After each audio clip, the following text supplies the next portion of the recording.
Hey guys, picture this. A pre-dawn fog hanging over the English Channel, the sea roiling like a coffee-stained bathtub, and a young soldier hunched over a battered notebook, his pen scratching a desperate goodbye while artillery rattles the very walls of his mind. Sounds like a horror movie, but it's the real soundtrack of D-Day.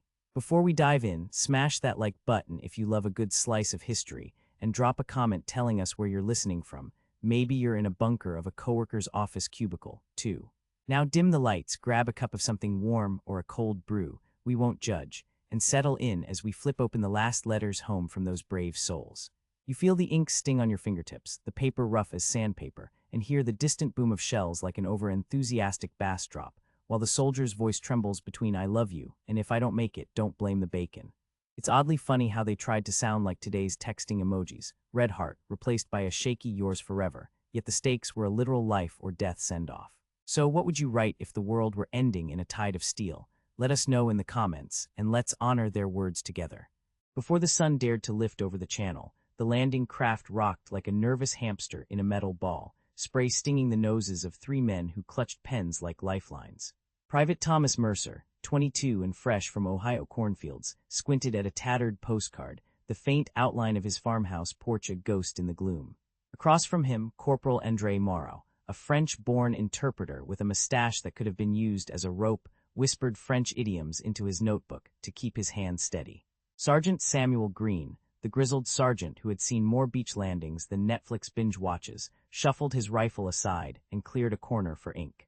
The hull creaked, the engine droned, and each hurried sentence felt like a prayer shot across a battlefield of paperwork. Thomas's ink bled into the page like mud after a rainstorm, spelling out promises to Mary that sounded almost as shaky as the boat's deck. He described the sunrise he'd never see, the taste of dog-eared cornbread, and the way the rooster on their porch would crow louder than an air raid siren, if only the Germans had a sense of humor.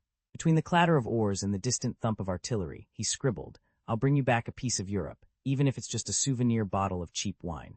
He paused, chuckling at the thought of Mary rolling her eyes at his romantic hyperbole, then added a hastily drawn doodle of a milk mustache emoji. Yes, even soldiers in 1944 could appreciate a goofy grin. The pen scratched, the ink smeared, and Thomas felt the weight of a future that might never arrive tug at his fingertips.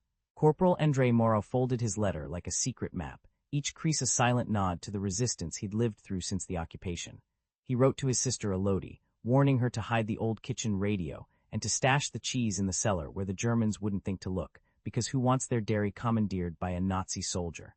His words balanced careful instructions with a bitter joke about their cousin Pierre, who still believed the war would end when the Allies finally learned how to make a decent baguette. The salty wind slipped through the canvas, carrying the faint smell of diesel and fish guts, yet André's mind lingered on the lavender fields of his childhood, a fragrant irony amidst steel. He signed off with a scribbled avec tout mon amour, ton frère qui espère survivre plus longtemps qu'tes plants d'intérieur, because even in dread, family love was the only ammunition worth keeping. The ramp thunders down, spilling smoke like a bad magic trick, and the first boots slam into the churned, brackish sand of Omaha Beach. Salt sprays into throats, mingling with the metallic tang of cordite, while gulls circle like nervous paparazzi. Thomas hunches behind a shattered landing craft, his helmet fogged with sweat and sea foam, eyes darting for any sign of cover. The world shudders under the roar of artillery, a cacophony that makes even the most hardened veteran feel like a kid at a rock concert gone wrong. In that split second of chaos, the notion of a letter feels absurdly tender, a tiny flame against the inferno of the landing. Thomas pulls a battered silver locket from his breast pocket, the kind his grandmother warned him would attract rust and bad luck. He slips the crumpled piece of stationery inside, ink still wet with words meant for his mother's kitchen table, not a battlefield. A chaplain in a stained blue uniform, who looks like he stepped out of a wartime sitcom, catches the locket and the trembling boy's plea. Thomas whispers, "If I'm not home, let this be the bridge," as the chaplain nods, his eyes flickering between the Holy Cross and the hellish horizon. The letter, now a secret payload, ticks like a time bomb of hope, absurdly fragile in the grip of a man whose hand shakes from fear and adrenaline. Across the foaming trench, André, a wiry Frenchman with a cigarette always dangling like a tiny flag, fumbles with his own words, half in French, half in broken English, like a badly subtitled foreign film. He writes a plea to his sister, promising a baguette upon his return, all while shell splinters clang like angry glass. The medic, an Irish lad named O'Malley who could have sold the soup in a sitcom kitchen, catches the note, sniffs the ink, and grins. "I'll deliver it if you don't make a mess of the battlefield, mate." Andre, chuckling nervously, says, "If I'm not back, make sure she knows I loved her more than the idea of a good espresso." The letter rides on a stretcher, as if it were a fragile postcard. The irony that a life-saving trolley becomes a messenger of love tickling the grim theater of war. When the guns finally fell silent on the Normandy shores, the real battle turned into a paper war. Shellfire ripped through canvas mailbags, scattering ink-stained envelopes like shredded confetti across the sand. Chaplains and medics, knees slick with blood and mud, shuffled between the dying, clutching pockets full of letters that never left the soldier's hand. The smell of cordite mixed with damp wool and the metallic tang of soldiers' sweat made the pages feel heavier than a grenade. Even the most stoic lieutenant cracked a wry grin, muttering that the only thing louder than artillery was the rustle of doomed correspondence. Andre, a lanky infantryman with a habit of humming jazz standards, made it his personal crusade to hunt down those lost missives. He combed the beaches, stepping over broken helmets and the occasional fishbone, where gulls nosed over the sand like paparazzi, snapping a celebrity scandal. In the field hospitals, nurses ran on fumes and coffee, sorting bundles that looked more like a toddler's Lego tower than organized mail. Bureaucracy, that invisible enemy, piled forms taller than the cliffs of Etretat, stamping each with a red confidential that meant maybe someday. Every misfiled packet felt like a tiny betrayal, a reminder that war loves to lose paperwork as much as it loves to lose lives. Back in the quiet villages of France, mothers perched on cracked kitchen stools, eyes glued to handwritten lists that arrived slower than a carrier pigeon on a diet. The Army Postal Service, overwhelmed like a diner at a rock concert, churned out telegrams that read more like cryptic riddles than comforting news. Soldiers' families learned to taste the iron of anxiety, the sour sting of hope evaporating with each delayed delivery. An old postmaster joked that the only thing moving faster than a French bulldog on espresso was the backlog of letters, while the younger generation whispered about instant messaging, as if it were a mythic beast. The whole system turned the simple act of reading, "I love you," into an odyssey rivaling an epic Netflix binge. The attic smelled like mothballs and stale tea leaves when little Claire pulled a rusted tin chest from a forgotten corner. She brushed away cobwebs and heard the satisfying clank of metal kissing metal, as if the box itself were sighing in relief. Inside, yellowed envelopes huddled together like war-torn soldiers, their ink smudged by time and a few mischievous ants. Claire's fingers trembled, half expecting to find a love note from a 1940s swing dancer, and instead discovering a soldier's last words home, inked with the urgency of a Snapchat that would never self-destruct. Across the channel, retired medic Albert shuffled through a crowd of solemn faces at the Normandy remembrance, his old boots still smelling of vinegar and antiseptic. He clutched a folded note so fragile it might have dissolved if the wind had been a bit more enthusiastic, and handed it to a widow who stared at it as if it were a hidden Easter egg in a video game. The paper crackled, sending a shiver up her spine that matched the distant pop of a church bell, her husband's voice echoing in the rustle of the wind-blown grass. Albert's eyes glistened with irony. After all those years of patching up bodies, he was now stitching together a heart left in tatters. At the stone that bears the names of the fallen, Mary lifted Thomas's letter and read it aloud, her voice wobbling like a guitar string in a storm. The crowd hushed, the only sound the distant gulls and the soft thud of boots on gravel, while Thomas's words painted a picture of rain-splattered trenches and a girl with a cheap red lipstick smile. Meanwhile, in a sun-drenched French village, Elodie ran her fingertip over Andre's careful loops, recognizing the handwriting of the brother she'd thought was swallowed by the sea, like an unexpected plot twist in a binge-watch series. Their tears mingled with the salty breeze, turning grief into a shared memory that felt oddly comforting, like finding the last piece of pizza after a night of online gaming. Before the tide rolled in, a ramshackle command post perched like a nervous squirrel atop the shingle, its canvas roofs sagging under the weight of sand and barbed wire. Dawn cracked over Normandy, spilling amber light on rusted helmets and the salty plaster of the sea that smelled like brine and bits of diesel. Private Thomas Leary crouched near a battered wooden crate, his fingers trembling as he sharpened a pencil that seemed too delicate for the day ahead. Behind him, Corporal Emile Garnier brushed sand from his coat, his eyes flickering to the distant horizon, where the first silhouettes of landing craft began to bob like angry toys. Tom pulled out a thin sheet of notebook paper, scribbling hurried, jittery lines for his younger brother. "If this is my final dispatch, remember to water the cactus, you idiot." Emile, ever the poet in a uniform, folded a perfumed note for his sister in occupied France, the ink smelling faintly of cheap tobacco and hope. Sergeant Harold Mercer, the unofficial archivist of goodbyes, arranged a stack of pre-written postcards like a librarian curating a tragic anthology, muttering about inventory numbers as if they could keep the sea at bay.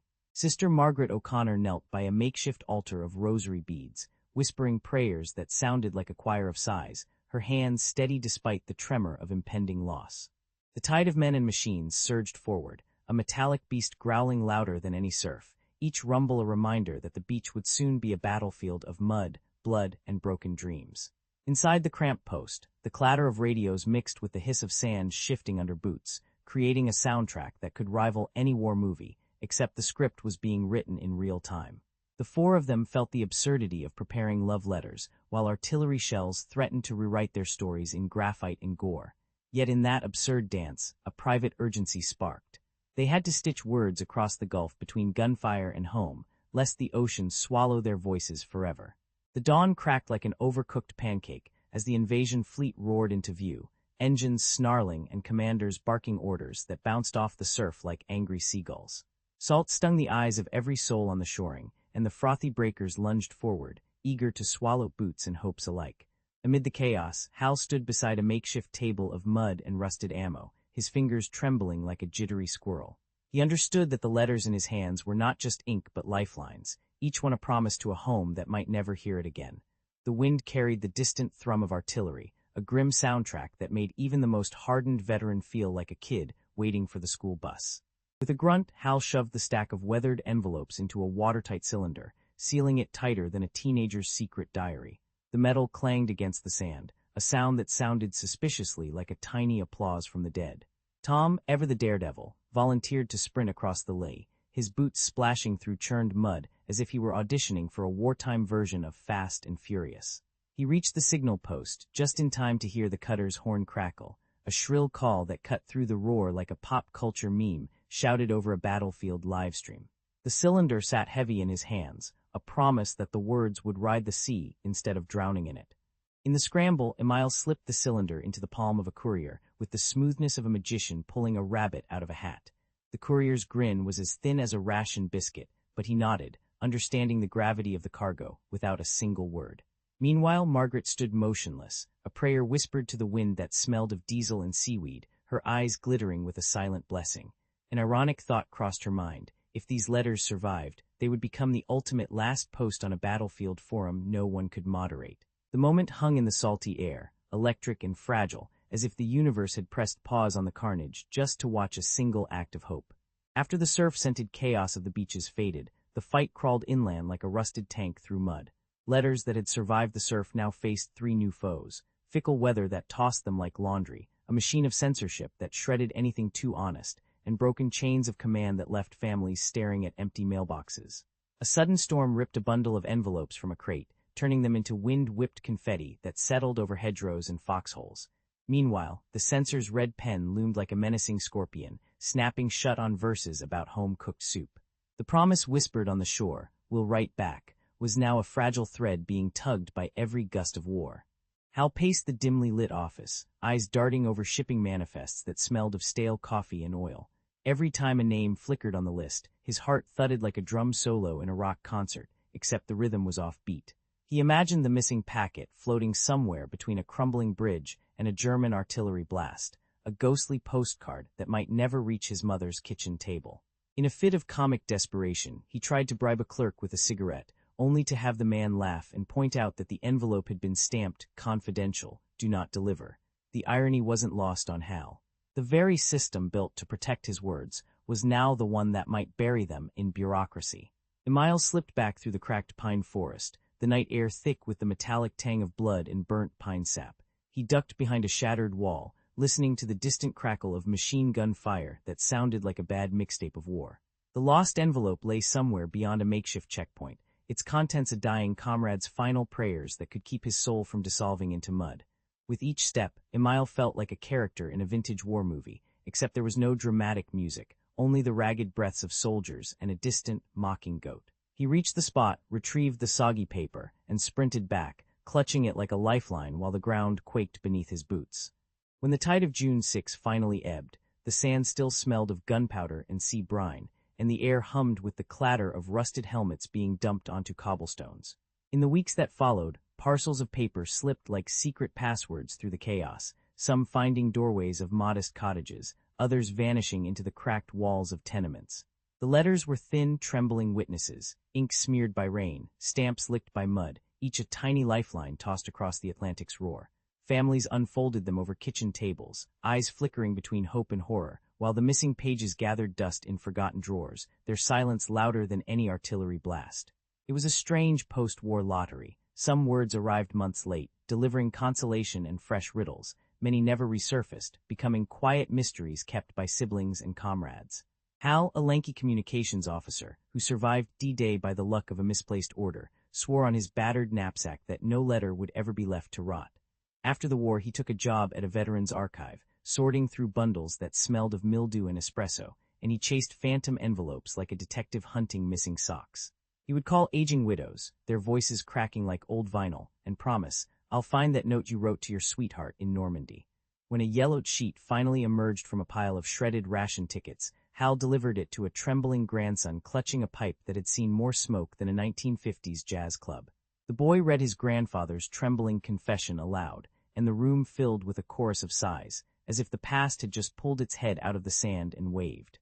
Emile trudged back to his liberated village, the scent of fresh bread mingling with the lingering smell of cordite that still clung to the stone walls. He found his sister, Myril, still perched on the windowsill, eyes scanning the horizon like a lighthouse keeper, waiting for a ship that never came. With a grin that masked a tremor, he slipped the missing note, written on a scrap of ration card, onto the mantel, its words trembling like a moth against the glass. Myril read it, her cheek flushing red, and whispered, "You finally mailed the post-it I've been waiting for all these years." The letters, once lost in the fog of battle, now nested on the hearth, warming the room like a cheap heater on a cold night.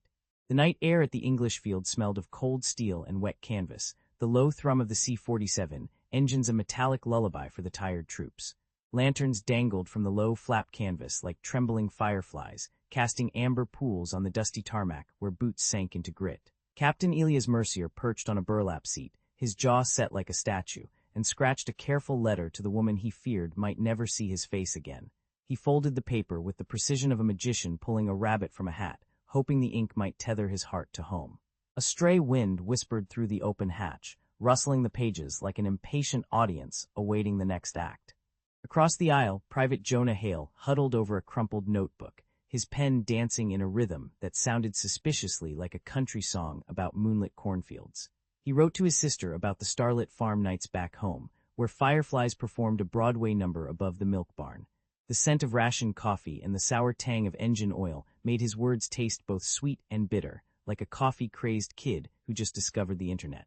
He slipped a doodle of a cow wearing sunglasses into the margin, half serious, half hopeful that humor could survive the drop. Jonah's letter felt like a tiny parachute, fragile yet destined to float down into a world beyond the trenches. Corporal Marta Ionescu perched her ink-stained fingers on a postcard, the paper thin as a refugee's hope, and began sketching the crooked rooftops of old Bucharest for her mother. The chill seeped through her coat, making her teeth chatter like a nervous drumline, while the faint clatter of parachutes being packed sounded like distant fireworks. She added a splash of charcoal to capture the market's peppery smell, and a witty line about the city's pigeons being better strategists than any general. With each stroke, she tried to keep the panic at bay, believing that a simple image could calm a mother's heart more than any military report. The postcard was a tiny, stubborn beacon of home, tucked between the grime of a battlefield and the soft glow of a lantern. The C-47 shuddered over the tarmac, its wheels whining like a cat with a sore paw, as the dim bulb above the galley cast a pool of stubborn light on a stack of letters. Inside, the air smelled of stale coffee, engine oil, and a faint whiff of fear that clung to the uniforms like cheap cologne. One by one, the crew peeled back the waxed envelopes, their fingertips trembling as much as the plane's propellers. Marta's voice cracked the silence, reading a poem that sounded like a sitcom ringtone. Ding dong, the love is gone. The world narrowed to those pages, the night outside pressing against the fuselage like a nervous audience before the curtain rises. Jonah swallowed the tremor in his hands and announced it wasn't cowardice but a prayer. "I'm just rehearsing my sermon for the choir of angels," he joked, earning a snort from Tamaz. Marta confessed she carried a promise to a dying patient in the village, a vow that tasted sweeter than the rationed chocolate she hoarded. She whispered that the promise was a compass, pointing her heart north even as the plane pointed east. Tamaz, who'd never seen the child he was protecting, described a phantom portrait, a kid with eyes like midnight espresso and a grin that could melt steel. Their confessions stitched together like a patchwork quilt, each thread a blend of grit and tenderness. Elias leaned forward, his breath smelling of reconstituted beef stew, and dropped the bombshell. He'd hidden an unauthorized map inside a postcard, inked with a route to a hidden well for the villagers. The paper fluttered like a caught butterfly, its corners damp with the cabin's humidity, and the revelation cracked the formation's unity like a joke at a funeral. Some raised eyebrows, others muttered about mutiny, but the map's promise of water for a thirsty hamlet nudged moral compasses toward rebellion. The irony wasn't lost on anyone, a soldier delivering salvation via stationery, proving that in war, the pen really can be mightier than the rifle. The tension in the cabin snapped into a high-wire act, each breath a drumbeat toward the decision. The night sky crackled like a busted neon sign as the C-47 jolted forward, its engines snarling against the hush of moonlit fields. Flak blossomed overhead white flowers of fire that fizzed out before they could become stars, and the men felt the cold bite of altitude in their lungs. With a trembling shout, the hatch yawned open, and a river of silhouettes spilled into the darkness, scattering like coins tossed into a black pond. The wind whispered through the hedgerows, rustling leaves into a frantic applause for the airborne troop. Somewhere below, a distant dog barked, as if the world itself were laughing at the absurdity of men leaping into a nightmare.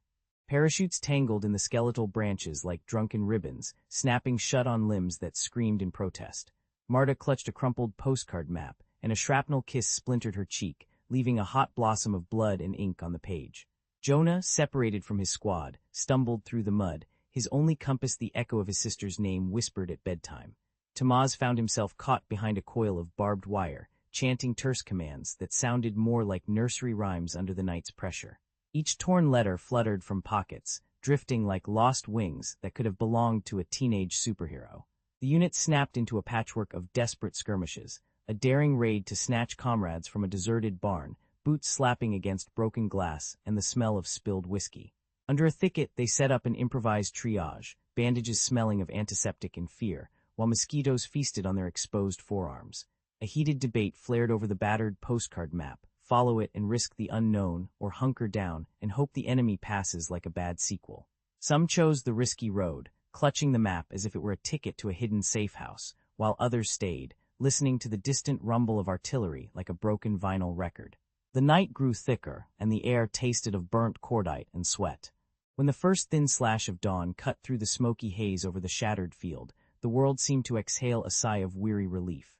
The grass, littered with craters, and the metallic tang of burned cordite, glistened like a battlefield after a rain of confetti. Men shuffled back, bruised and steadfast, their boots squelching in mud that sucked at the soles like an over-eager sponge. A few letters lay soggy in puddles, their ink bleeding into the earth as if trying to write their own epitaphs. The morning felt like a quiet ledger of survival, each entry stamped with the smell of gun oil and the faint rustle of paper. Marta, eyes still bright despite the scar that traced her cheek, clutched a weather-worn postcard map and handed it to the village elder, whose beard smelled of smoked ham and old jokes. "Keep it safe like my grandma's secret recipe," she said, half smiling as a stray pigeon circled overhead, probably looking for a snack. The elder tucked the map into a hollow log, promising to tend the wounded and to guard the inked roots like a dragon hoards treasure. Meanwhile, a handful of letters drifted into stranger hands, traveling farther than a Netflix binge session in a refugee camp, their words humming with humor and grief. The absurdity of love letters sharing a trench with orders to advance made the war feel oddly theatrical, like a badly edited Star Wars scene. Jonah survived the night by whispering his sister's name into the hedgerow, the foliage swallowing his breath like a sympathetic audience at a stand-up comedy set. He emerged, mud-caked and shaking, to find the remaining correspondence scattered like breadcrumbs leading to his own redemption. With a solemn grin, he took charge of the postcards, treating each as a relic, a tiny lighthouse flickering against the fog of memory. The papers, now stained with sweat and rain, sang in his hands, offering consolation louder than any marching band. Their ink became testimony, a small liturgy of grief that turned the horrors of battle into a chorus of shared humanity. In the summer of 1944, Brambleby smelled like a brine-soaked coal bunker, gull cries tangled with the hiss of steam from the old railway yard. Arthur Carter, the postmaster, hunched over his oak desk like a conductor of fate, shuffling telegrams, parcels, and the thin, grease-stained envelopes from Normandy. He stamped each one with the same decisive thud that a drummer would give a marching beat, while the tide slapped the pier in a relentless rhythm. The village's narrow lanes echoed with children's laughter, but beneath the merriment lay a nervous buzz, as if every doorstep held a hidden speaker waiting for a breaking news alert. Across the cobblestones, Elsie Martin tended the hearth, polishing James's photograph until the glass gleamed like a medal. She kept the picture perched on the mantel, a silent sentinel that caught the sunrise and the occasional stray cigarette ash. In the cramped kitchen of the Hayes family, Ruth hammered Henry's letters onto a corkboard, each missive a bright post-it in a sea of peeling wallpaper. She whispered to the inked words as if coaxing a secret from a reluctant celebrity on a talk show, hoping the next line would be a "I love you" instead of a casualty report. One damp morning a stack arrived marked "Forward if casualty," a stark red warning that made Arthur's hands shake like a jittery violinist before a solo. He felt the weight of every ink blot, knowing that a single paragraph could shatter a home or bind it tighter than a sailor's knot. The village measured days not by sunrise, but by the rustle of envelopes slipping through his fingers, each arrival a roll of the dice, in a game no one wanted to play. Arthur swallowed his dread, tucking a piece of chocolate, his covert morale booster, into his vest pocket, ready to deliver hope or grief with equal solemnity. The midday sun beat down on the cobblestones when a battered sack thumped against Arthur's porch, the leather strap squeaking like an overcooked squeaky hinge. Inside, a folded page from James lay atop a crisp note from Henry, both inked in the cramped, bright script menus when they try to hug home across a channel of danger. Across the lane, Elsie and Ruth huddled by the post office window, watching a grimy motorbike sputter in, its rider delivering a telegram as terse as a telegram from the future. Just numbers and names, no comforting fluff. The air smelled of horse sweat and fresh rain, the kind that makes the town's old stone walls feel like they're about to weep. As the motorist vanished, a hush settled, as if the whole village had collectively pressed pause on its daily drama. Arthur unfolded James's letter with the reverence of a priest opening a sealed confession, and the room filled with the scratch of his voice reading aloud. James talked of mending the garden fence, of stealing the last piece of apple pie for a cheeky cousin, and of the calm certainty that, come what may, the world would spin on like a broken record. The promises were tiny domestic anchors. "I'll water the roses tomorrow," yet they hit Arthur like a gentle punch, comforting because they were real and tormenting because they were the last such punch. A faint irony lingered, as if the soldier who once dreamed of heroic frontlines now worried about wilted begonias. The words hung in the air like the smoke from a chimney, both warm and biting. Outside, the market square froze mid-hustle. Vendors clutched their wooden crates as if they were life rafts, and the scent of stale bread mingled with the metallic tang of dread. Women pressed trembling hands to their mouths, eyes wide, as if trying to swallow the news before it could choke them. Men turned away, shoulders slumping, their faces the color of overcooked bacon, hard to look at, yet impossible to forget. Children paused mid-game of marbles, the clack of glass beads echoing like distant gunfire. Even the town clock seemed to tick slower, each second dragging like a scene from a slow-motion superhero movie where the hero finally discovers he's just a guy with a sandwich. When the last hymn faded, and the churchyard smelled of damp earth and fried onions from the nearby cafe, Arthur kept shuffling through the pile of paperwork like an over-caffeinated clerk. He fished a yellowed envelope from the back of an ancient oak drawer, its postmark stamped Normandy, like a souvenir sticker on a soldier's boot. The ink spelling James bled from a hand that wasn't the neat wartime script of the first letter, as jagged as a graffiti tag on a Berlin wall. A shiver rose up his spine, half goose flesh, half the memory of cold rain on a battlefield. Word of the misfiled missive spread faster than gossip at a bake sale, and the town council convened under flickering fluorescent lights that hummed like a dying beehive.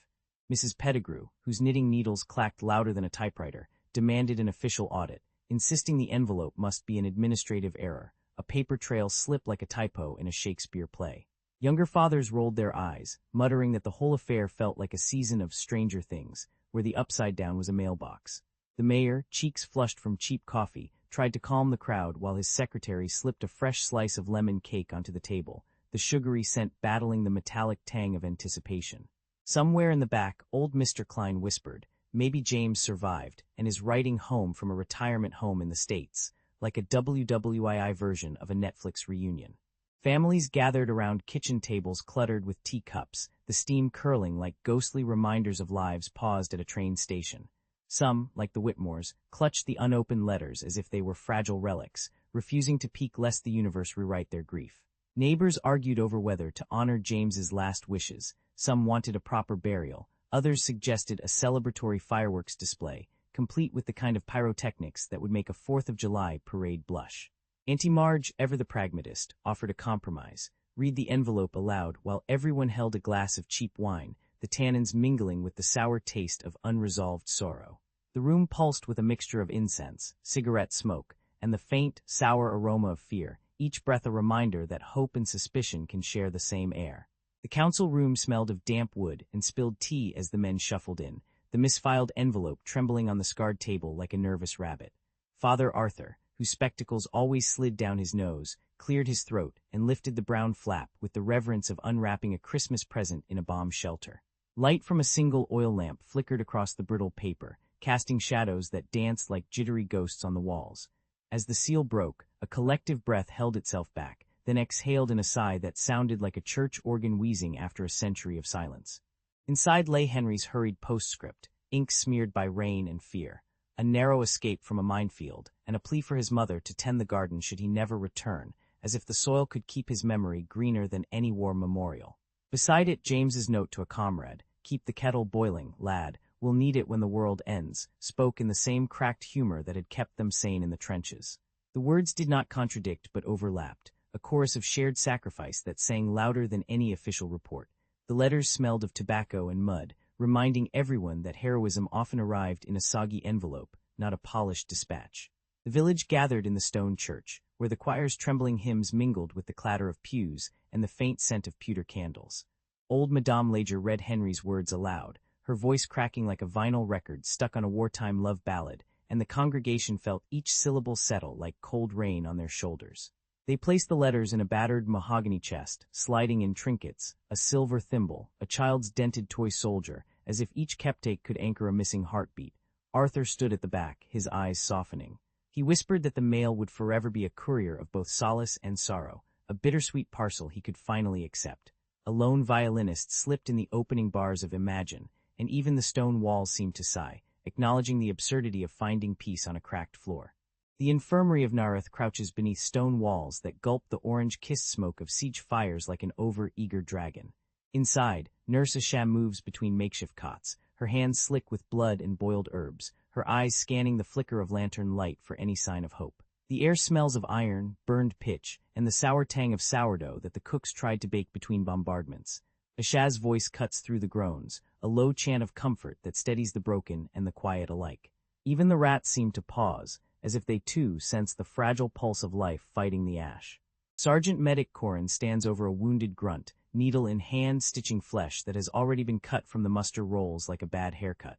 He works with the efficiency of a clockmaker, pulling threads through muscle, as if he were editing a terrible screenplay. Cut, cut, cut. He mutters, echoing the commander's demand for brevity. Each stitch smells of boiled linen and antiseptic, a pungent perfume that makes even the stone walls wince.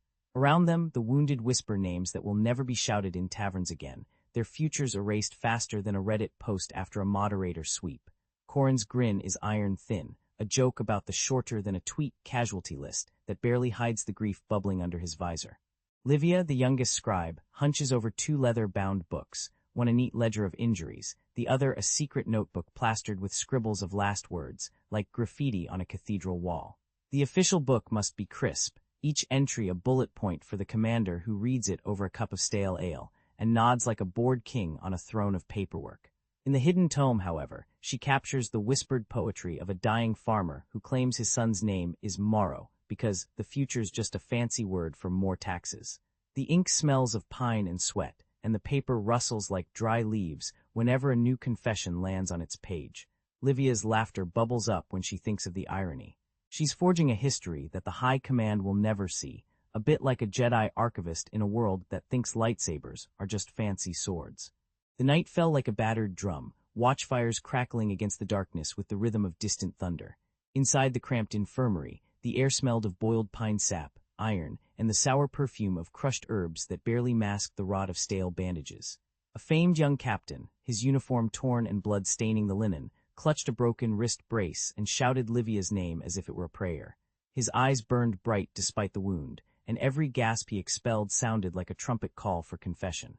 The nurse's hand trembled, not from fear but from the sudden electric charge that turned the quiet ward into a courtroom of conscience. Between ragged breaths, the captain spilled a secret that could topple a regiment. The commander's orders had been a recipe for a needless massacre, cooked up in the High Command's kitchen and served on the battlefield with no garnish of mercy. He demanded that his real last words, not the hero's eulogy whispered by the brass, be carried beyond the stone walls, as if the truth were a contraband scroll. The words tasted metallic, like copper pennies in a child's mouth, and each one sliced through the stale air like a sword through silk. Livia felt the weight of 1,000 unspoken letters pressing against her throat, a pressure that would make even a seasoned veteran's spine ache. The captain's final grin was a mix of defiance and dark humor, as if he'd just told the gods a joke they weren't ready to hear. Isha, ever the scribbler with ink stains on her fingers, slipped a spare parchment from under the stretcher and began to transcribe the confession in a hurried, trembling hand. Corin, whose job was usually to patch up broken limbs, passed a bottle of cheap brandy to dull the sting of the night's chill while they worked.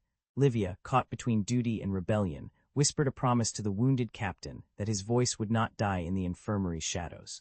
When the last syllable was etched onto the page, they folded it like a secret fortune cookie and tucked it into the hollow of an old wooden beam, somewhere the rats would never find it. In the fevered hush that followed, they raised a silent toast, feeling as triumphant as a band of thieves who'd just stolen the crown jewels from a sleeping dragon. When the last whisper of secrecy slipped through the cracked shutters, the garrison's eyes sharpened like a hawk spotting a mouse. Rumors of hidden scripts curled through the mud-slick alleys, and the men began prowling the wards with the nervous swagger of toddlers in a candy store. A petty officer, pale as a boiled egg, stumbled upon Livia's private notes, their ink still glistening like fresh blood on torn parchment. He marched them to the commander, who barked that any stray words would be burned faster than a spark in a tinder pile. The scent of smoldering paper drifted up, a grim reminder that truth now cost you a lease on life. Corin, the burly field medic who could patch a wound with a rubber band and a prayer, collapsed into a fever that matched the city's own raging heat. His skin turned the color of boiled beetroot, and his breath sounded like a kettle on the brink of whistling. Isha, clutching a sack of wilted herbs and a single copper coin, bartered with a quack doctor who smelled of old socks in desperation. She traded a looted silver spoon for a vial of fern tea that promised to cool the blaze inside Corin's chest. As the tea dribbled down his throat, the ward filled with the sour tang of pine resin and the distant clang of swords, an uneasy lullaby for a dying soldier. Livia, ever the secret keeper, slipped the most damning lines of the fallen into a child's lullaby, stitching the verses into a bandage of faded teal cloth. The lullaby sang of betrayals and promises broken, its words hidden beneath the soft hum of a mother soothing a crying infant. When the night wind rattled the shutters, the bandage whispered louder than any shouted order, its fabric humming with the irony of a lullaby that could kill a regime. She tucked the bandage into the pocket of a mangy stray cat, hoping it would scuttle away like a reluctant courier. The cat's fur smelled of rain and old hay, a perfect camouflage for the truth that pulsed beneath the stitches. Dawn cracked like a bruised egg over the siege, and the horns that bellowed sounded oddly like a misplaced ringtone, half triumph, half retreat. Livia's fingers, stained with ash and iron-scented sweat, scratched a compact chronicle onto a damp clay tablet, each groove a whisper of those who would never see sunrise again.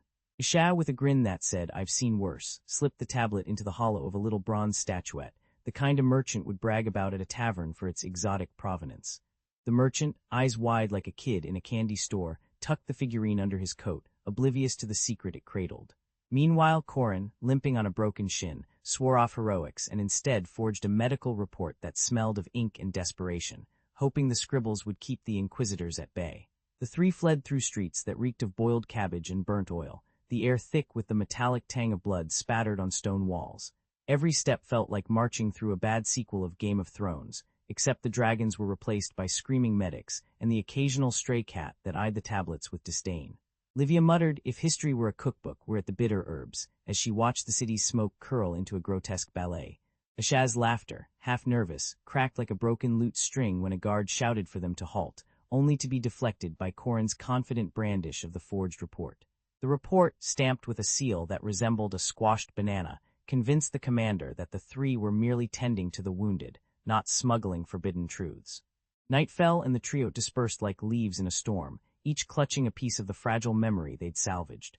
Livia buried the tablet beneath a pile of discarded rags, the earth soaking up its faint scent of wet clay and old incense, a perfume the dead would have envied.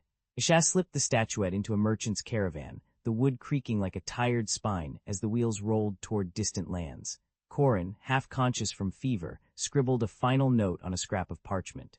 Remember us not for the battles, but for the breaths between them. The war roared on, indifferent to their quiet rebellion, while the hidden tablet waited like a secret in a diary.